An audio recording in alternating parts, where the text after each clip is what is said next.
Okay, y'all ready? Since you were late, I'm gonna have to keep you here till 9. Just kidding. What is your favorite way of acting badly? You know you do. Are you answering out loud? I know you do. Yeah. What is your worst sin you ever committed? No, just think about this for a second. What do you know you do that causes your relationship to get strained? The way you act. Now, there are basically four basic ways that we act. That is destructive to relationship. It's destructive to connection. And one of them is we blame. We point our finger at the other person. We point our finger at the outside and say, you're the problem. You straighten up. I'm feeling bad. You got to change so I don't feel so bad. Well, fingers pointing out and everything else is the problem. When somebody is a blamer, they can also have a tendency to get very angry. I had one lady one time that was in my office, and she was letting her husband have it. She had her finger pointed at him. She was telling him everything he was doing wrong, blaming him for not loving her enough, not treating her the way that she needed to be treated. And I said, do you realize you're blaming? And she goes, I'm not blaming. He's the blamer. And I'm going, I think you just did it again. I mean, just really getting after it. My wife, and we're going to confess each other's sins here. She's not here to protect herself, but she says it's okay. She blames all the time. And so one day, we have a door out of the laundry room into the garage, and I placed my boots right here inside the garage, away from the door. And she comes in and she trips over the boots. And she comes in and says, your boots tripped me. And I'm going, bad boots, bad boots. And she says, I don't like where this is going. So blamers, they don't take responsibility for what's going on. And that is a major way that a lot of people behave. And that causes problems. Blamers also withdraw from people. But they withdraw for the purpose of punishment. I'll show you. I'm not going to spend any time with you. I'm not going to talk to you for several hours or days. I know people whose parents would withdraw from them for weeks because they didn't do what they said they wanted them to do. So they'll do it to punish. Another way is people shame themselves. This is the Eeyore syndrome. I'm worthless. I'm not good enough. Poor me. I'm not significant. Nobody loves me. I'm unlovable. This person is inconsolable. Again, I'll get to my problems in just a little bit. But my wife, I could not believe that she struggled with this. She was like second or third in a class of 600 in high school. She, of course, National Honor Society. I could never figure out where that group met in my school. I looked, I couldn't find it. She was a featured twirler in high school. She twirled, she competed. You ever heard Patrick Swayze? She competed against him. She twirled fire. She did hook knives, machetes. She did all of that. She got a scholarship to the University of Houston in music. She played in the orchestra. And I said, this girl has got to feel good about herself. But whenever we got married, all of a sudden it was like, you could not, I could not pour enough in her. It was this, she had a sieve, and everything that I poured in, it just went through. And she would minimize everything.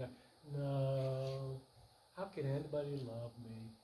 And then she kind of what we call turnstile. And that is where she would blame me for not treating her the way she wanted to be treated. And then she would beat herself up for blaming me. And then she'd come back and she'd blame me for not doing it right in the first place. I mean, it was like, I didn't know which way was up. Inconsolable. And so beating ourselves up, shaming ourselves, that does not help a relationship. You realize how wearing that can be on a marriage? When no matter what you do, that person never feels good about themselves. It just wears you down. Another way of coping is control.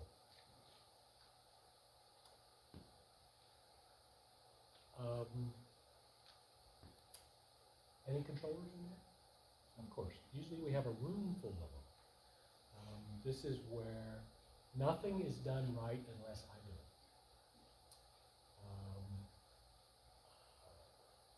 A person who's a high controlling or is a controller, often they are high performers.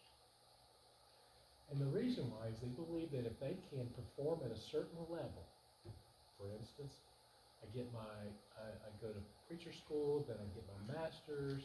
Oh no, what I need to do is I need to get a doctorate, maybe I need to write a book. I mean, the bar just keeps rising because I think that if I can just reach certain levels, that I'm going to feel good. The problem is, I just keep raising the bar more and more. This person can be very hard on themselves, and they can be very hard on other people around them. The person who shames themselves, they withdraw to pout. If I pout long enough, maybe you'll come and try to build me up. Even though it's not going to do any good because I'm going to minimize everything you say.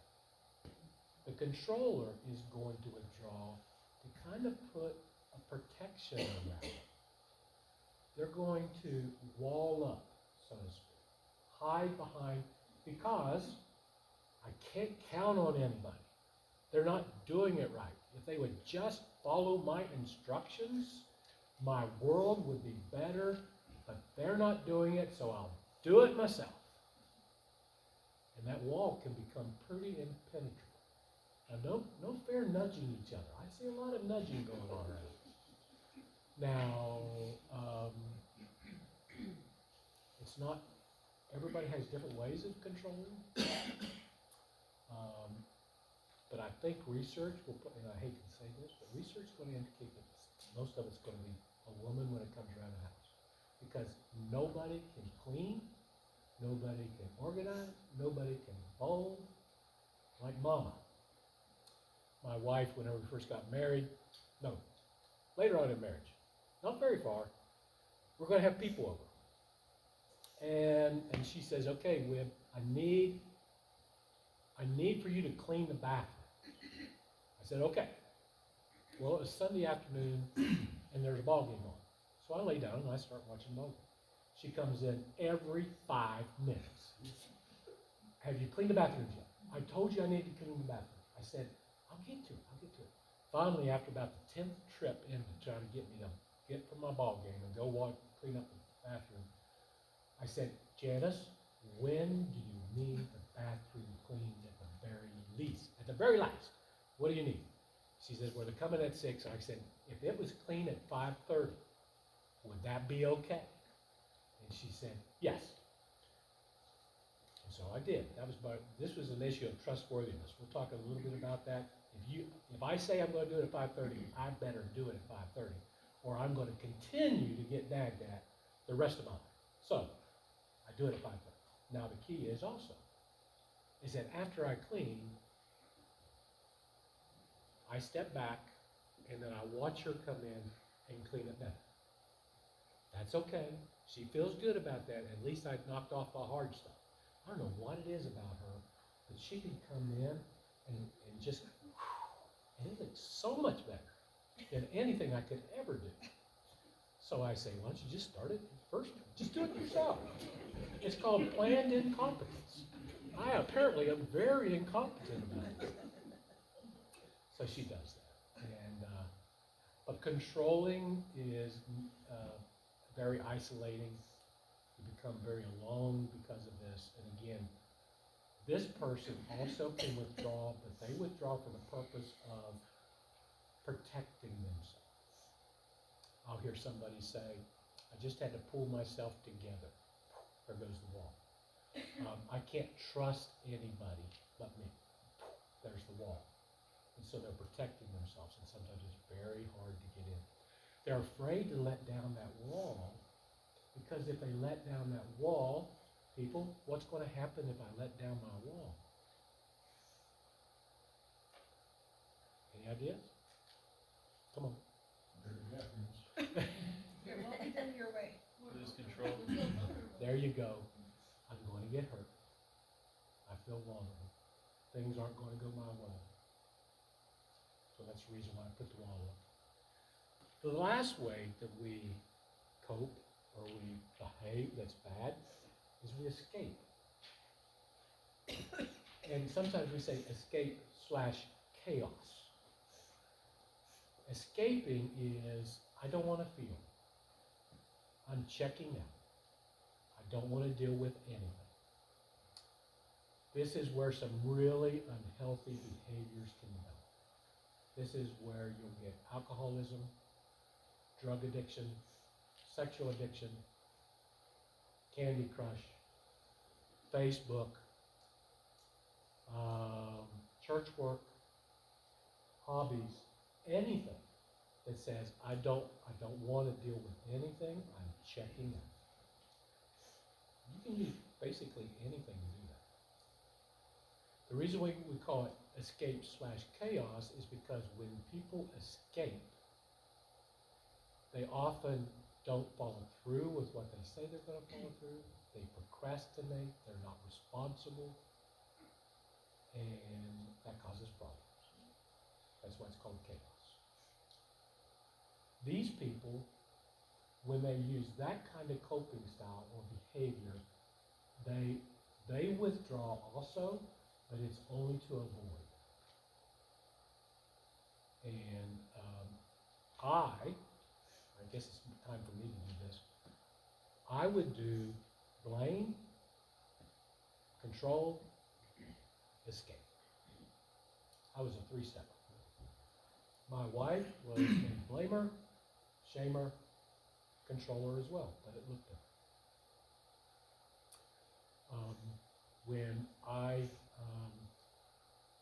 When we first started getting into conflict, when we were married, and she would go into the self-shaming, I would immediately just go, I'd wall up.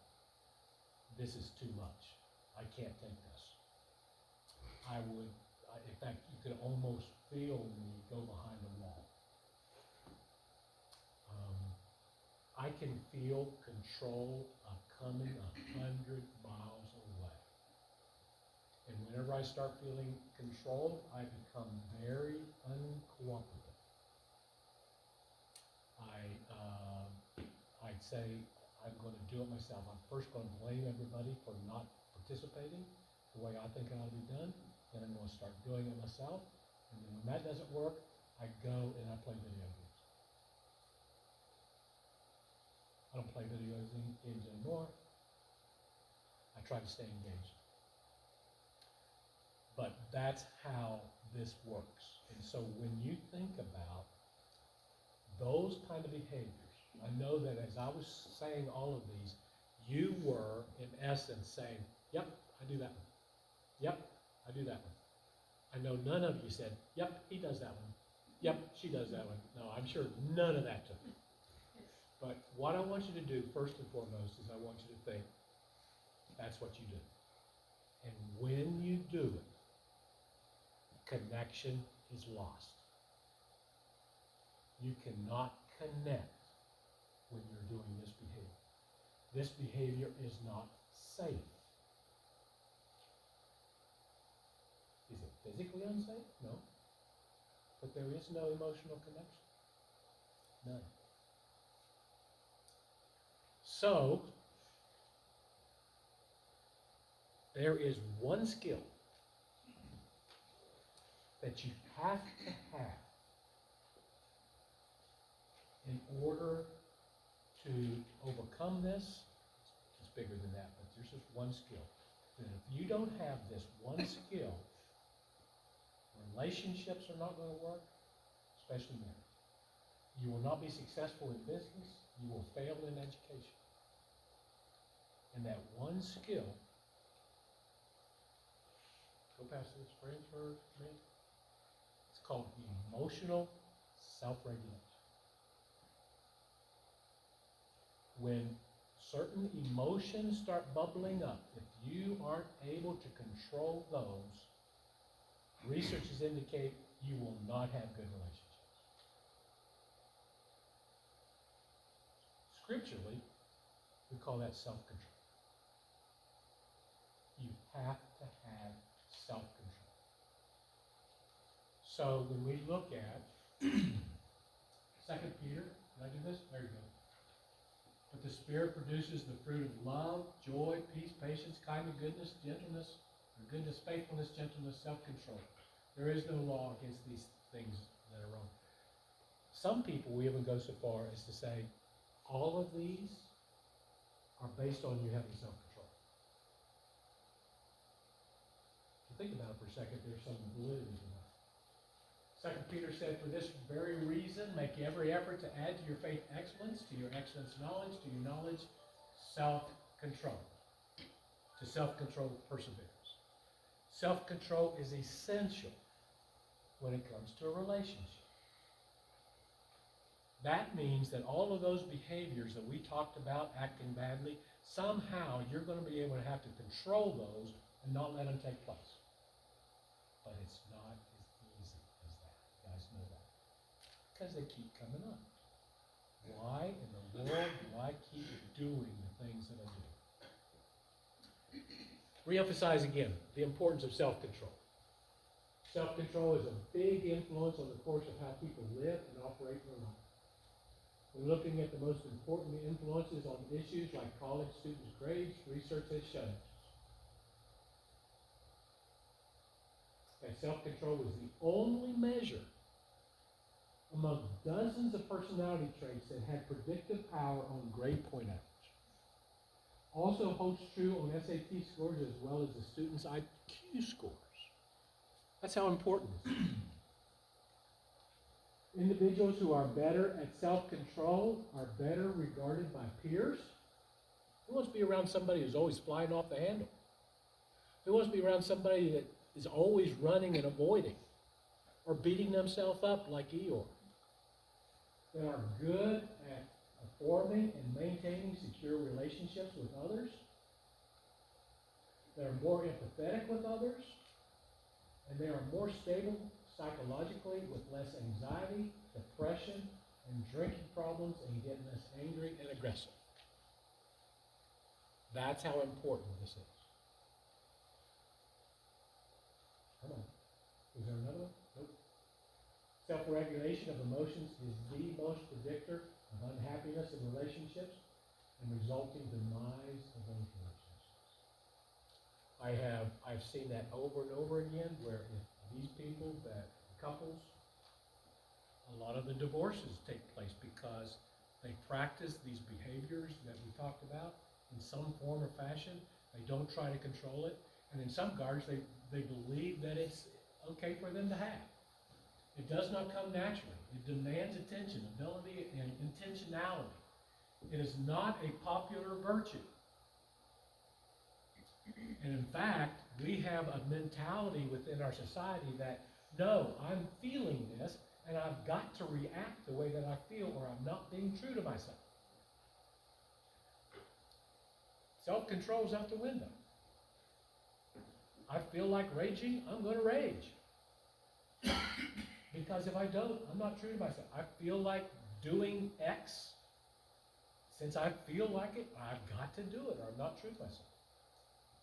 This is I'm gonna say this because I know we're safe here. I don't think I'd say this a lot of places, but this is the sexual identity issue. That just because you feel it, you have to go that direction. Because if you're not true to yourself.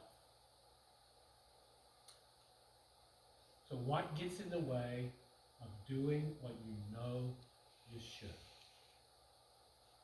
So we're going to take a look at some things. First of all, there are basically two pillars of identity. Two pillars of how we are developed that make us who we are. The very first one is, in discovering our identity, is, do I feel loved? That's how we determine our identity. We feel loved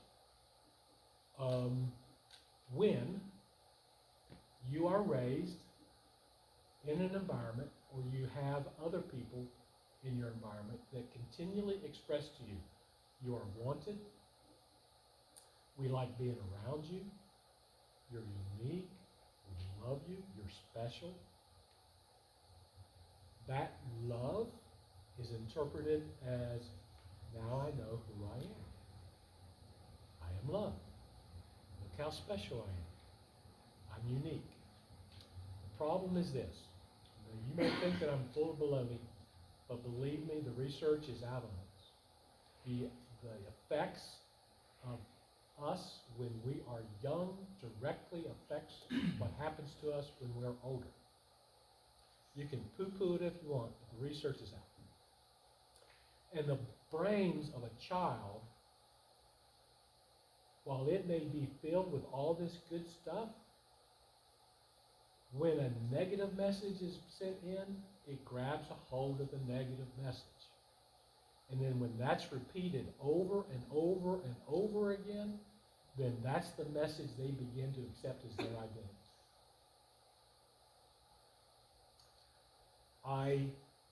My dad took me to a company picnic when I was probably 4 years old. And he took me and he stood me in line with a bunch of other kids, and we were going to have a race. I had never been in what's called a race ever in my life. I didn't know not what was going on. And he said, you stay here with all these other kids, and when that guy says go over there, I want you to run down as fast as you can and meet me. And he was probably 10, 15 yards away, maybe 20. Don't know what's going on. So the guy goes, on your mark. I am gone. I'm running 100 miles an hour as fast as my little legs can carry me, and I'm hearing everybody laugh. And that didn't feel good. My little brain couldn't interpret that. Because there's a part of the brain, when it is early development, that all it does is feel and react. It doesn't reason things out. It doesn't have the capacity yet. And so I am feeling reacting, and I am feeling, whoa, this doesn't feel good. So I run to my dad, and I hide behind his leg. The message was, you are inadequate or a failure. Did I, as a 4-year-old, say, I'm feeling inadequate and a failure? No. But that's exactly what was going on. And my coping was to hide. When I was in 4th grade, I was raised, first of all, a small town like this, I'm used to that. I was raised in a small town we were bigger though. We were like 2,000. But I was raised on an idealistic late 1950s, early 1960s neighborhood filled with kids. All of them, all different ages, and there was a bunch of them that was our age, my age. And so we were going to put on a play. Now, you ever seen the Little Rascals? We were going to put on a play. So I run down to Pamela Stender's house. and I put my face, I put my face on the screen door. We didn't have air conditioning. I couldn't see in because it was dark, but I say, Pam, can I see the scripture? And her mom, who I could not tell you what she looked like, she wasn't important to my life, except I heard her laugh. And she said, little Wibby said scripture instead of script. There it was again. And I got on my Pee Wee Herman Western Flyer and drove that thing as fast as I could to my backyard, and I hid. And that's repeated over and over and over, and pretty soon I have a full-blown coping style.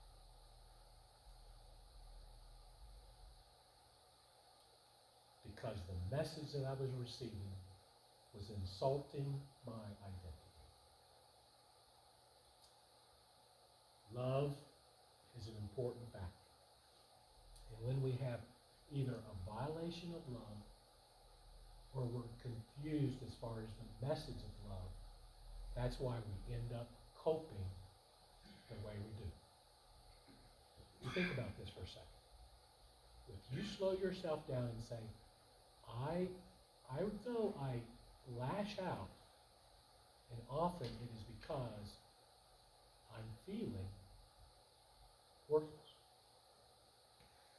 I'm feeling insignificant. That's my coping. Now, a lot of times, this is the power of what I'm telling you. We don't usually say, well, I'm feeling this, and that's why I'm doing this. But I'm telling you, the more in tune you are, the more intentional you are about what is going on in me, not what they're doing, what's going on in me, then you're going to be able to combat this. We're going to talk about how to combat it tomorrow. But first and foremost is, when you don't feel loved, you react. And either blame that other person, you beat yourself up, or sometimes you go into control, or sometimes you just escape. The other one is when you don't feel safe. Those are the two pillars, really. There is no more foundational set of feelings than, do I feel safe and do I feel loved? I either feel unsafe or safe, feel loved or unloved.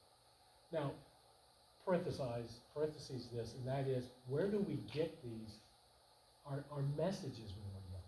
We get them from significant people in our life, most of all, and it's not always our parents. Like I said, Pamela Stender's mom said that. Those other people that were laughing at me when I was running, that wasn't my dad.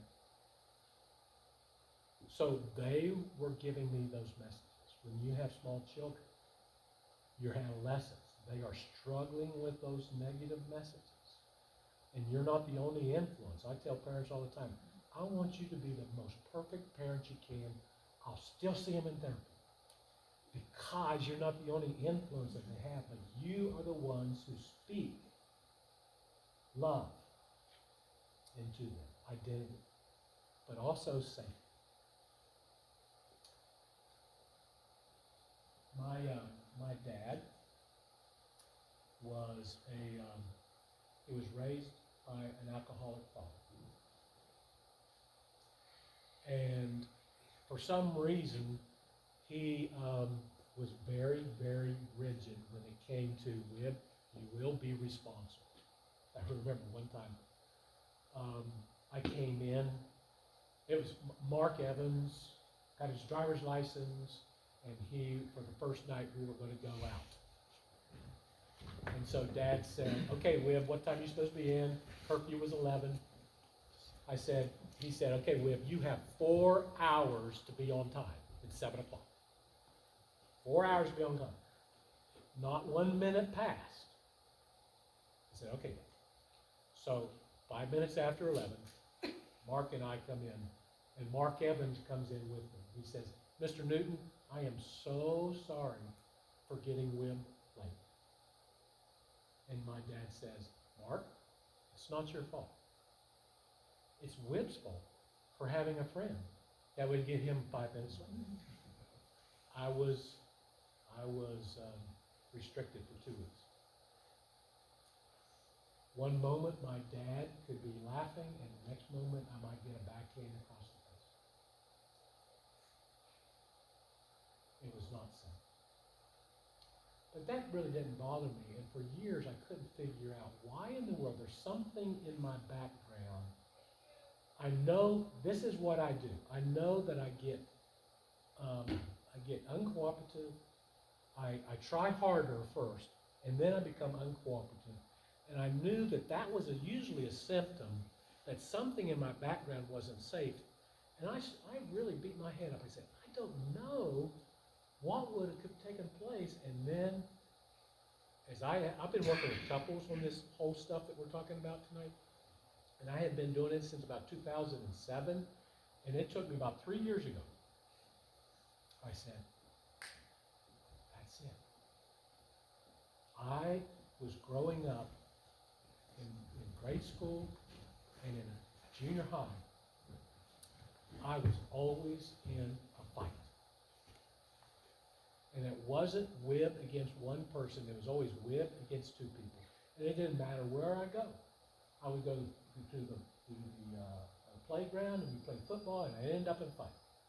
I'd be coming home from music lessons, and I'd stop and I'd play basketball with 2 other guys. I'd end up in a fight.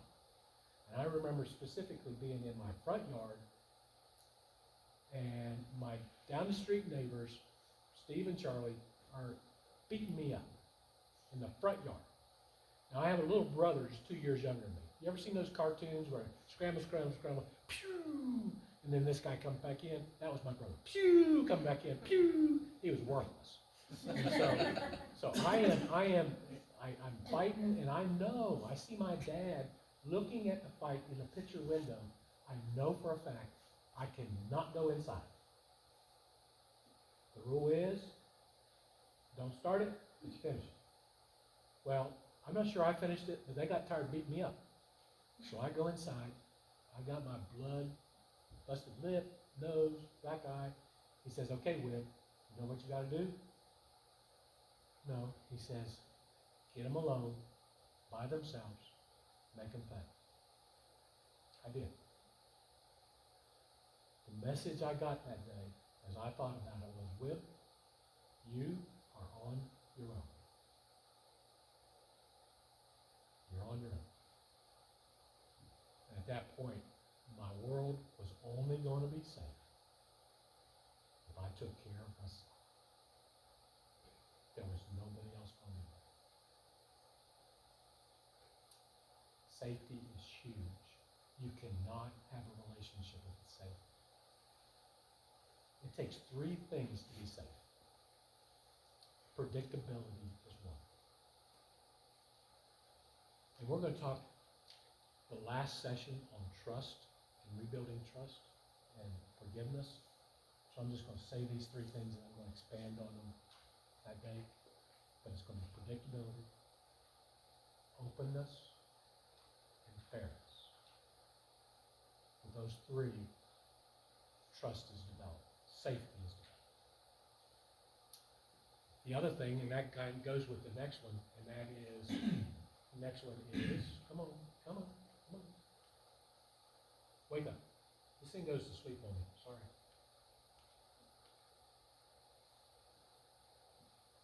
There we go. The other thing that keeps it from these behaviors taking place is if the relationship doesn't feel fair. It doesn't feel fair. And like I said, I'll deal with that a little bit. But these are the areas. When there is a violation of love, or there is a violation of trust, we end up reacting. We end up developing full-blown coping styles, and they actually hurt the relationship. That's why we react. So, does it help for us to realize where some of these injuries came from? Yes, it is. Is it mandatory? No. And are we going to blame our parents for everything? No.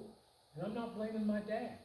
But I am saying the way that I was brought up directly affects how I behave today.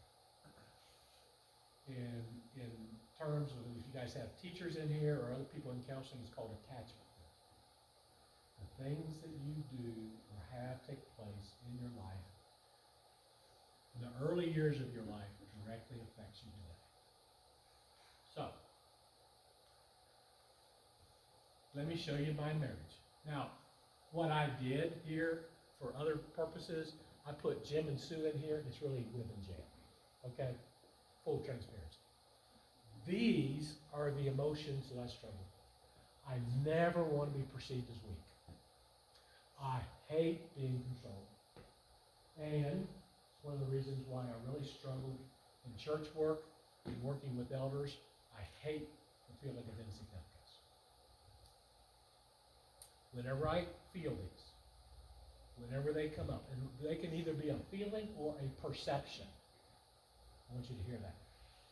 You can either feel it or you can believe that this is what's taking place. I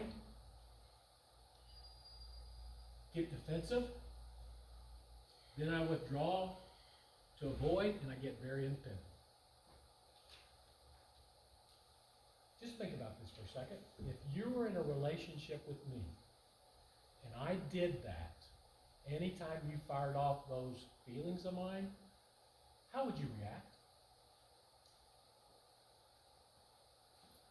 Class, how would you react? Some of you are going, it doesn't help me. I can't read your brain. Any idea? How would you react to that? Probably escape. You would escape. Okay. You don't want to be around that. Any other ideas? Fight. Fight? You're gonna avoid me, I'm gonna Yes. go after. Yeah. Yeah. Good. Notice how that my reaction directly causes you to react. But what happens with Jan, she feels alone, and of course you can see why. If I am withdrawing, she's going to feel alone. She's going to feel out of control, and she's not good enough. She carried that into the marriage, and what I'm doing is I'm firing it off in the marriage. That's an important thing to remember. Because a lot of people say, well, I wouldn't be doing this if she wouldn't be doing this. No, you would. Because wherever you go, there you are. You're going to show up. So, when she feels like that, she goes into control,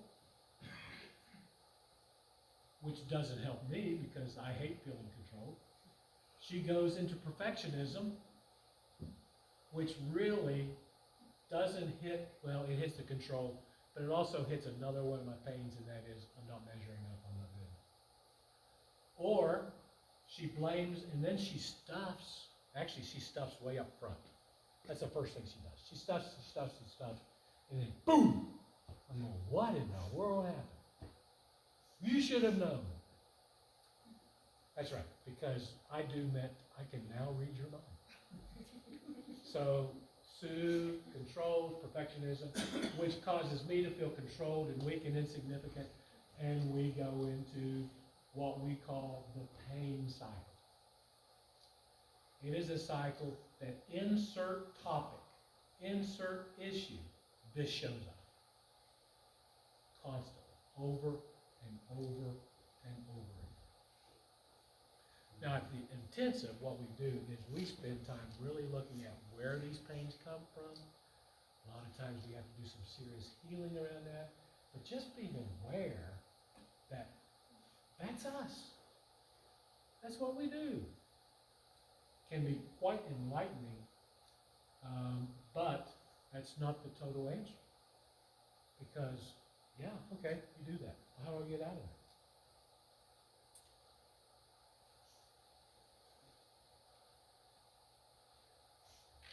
Do I do that? No. I think that's, yes. So what we're looking at, just to kind of summarize all of that. Good. I'm good. Identity,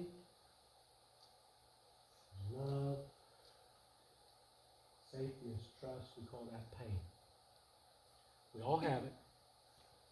Maybe we haven't really spent time identifying it, but you've got it. Because of your pain, you go into blame, you go into shame, you go into control, or you go into escape chaos. I really want you to stop and think about, what do I do? What is our dance, if you will? Or another book called it a crazy cycle.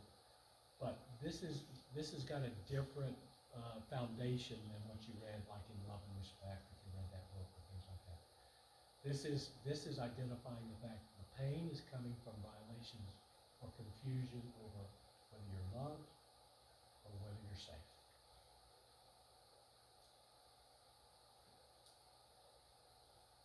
A client comes in and doesn't seem to have anything that she can do. He is constantly raising his voice that much. And she says, he's yelling at me. And, well, I think I could relate this to our story. I was raised with two other brothers, a mom who was a cotton and tobacco farmer from South Carolina. She was one of 12 kids. My dad was raised with 4 from West Virginia and alcoholic. They get married, they're not nurturing, they're not loving, all about hard work. Sarcasm is a spiritual gift. And so one of the things that we do is that we cut each other, we're sarcastic, we do all of that stuff. I get married. My wife tells me real quick, that ain't gonna cut it. I say, what's wrong with you? And so whenever we would get into an argument, I would just start talking like this a little bit. She said, don't yell at me. I'm going, you're yelling at me. Don't yell at me. And I can't understand. All I gotta do is raise it that much, and I'm yelling at her. She came from a family where her brother, who was 7 years older than her, and her dad would get into fistfights and yelling and screaming. And it was probably traumatizing. And so anything that escalated, she was the peacemaker.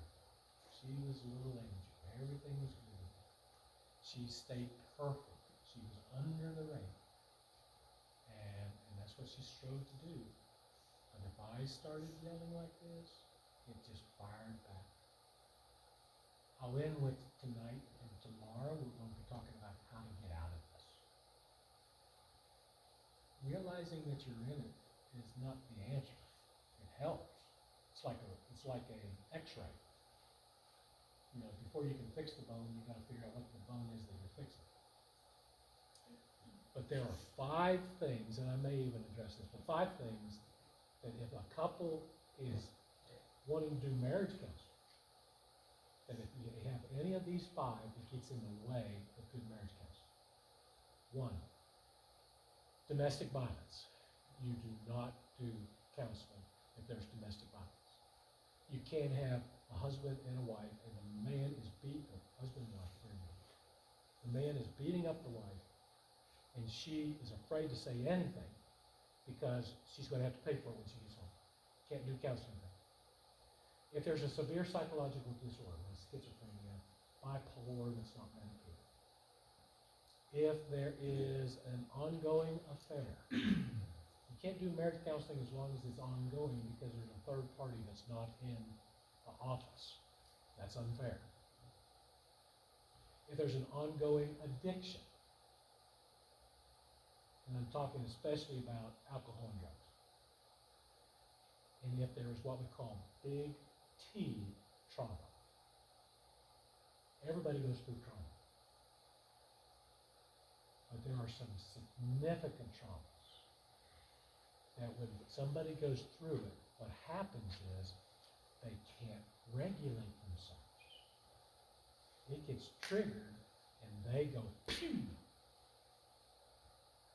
and they can't have a relationship. They can't control that. And so that has to be addressed separately before you can ever help a couple, before you can ever help an individual. So what I want you guys to see is whenever you look at marriage, you're really looking at an individual and an individual that has their own stuff. And until they recognize that stuff and do something about it, when this person is able to regulate themselves, when this person is able to regulate themselves, now they can connect. You can't connect when you're not regulated. You guys got any questions? Do I need to make anything clearer for you?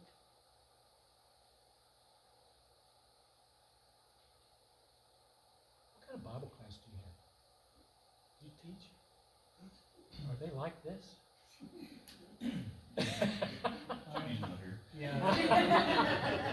Missing a few that. You guys got any questions? So here's what I want you to do. Tomorrow at 6, I won't come at 3:30 this time. At 6, I want you to be thinking about what we talked about. And we are going, if you have any questions, I like to really take care of those at the very first. And what I also want you to do is I will send you, if you will email me, I won't do it tomorrow, but I will send you a worksheet that deals with pain cycle, peace cycle, and at least you guys can start developing that yourself. So, can I pray for you guys before we close up? Father, I thank you so much for your redeeming qualities, that you love us despite us. Our sinful nature, Father, it gets in the way of relationships. But Father, help us in this little exercise we're doing here, is become very, very aware of what we bring into a marriage that is not helpful. And not look across the aisle, not look across to the other person and say, you're the problem, or you're the problem. Father, for us to take personal responsibility. I've got to manage me. And Father, we want to do that, and we need your help.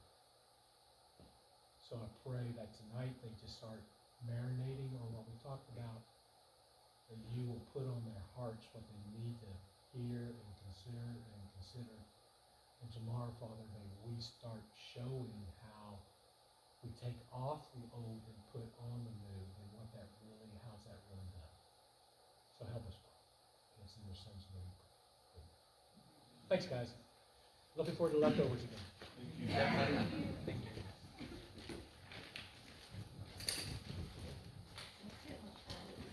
Oh, that was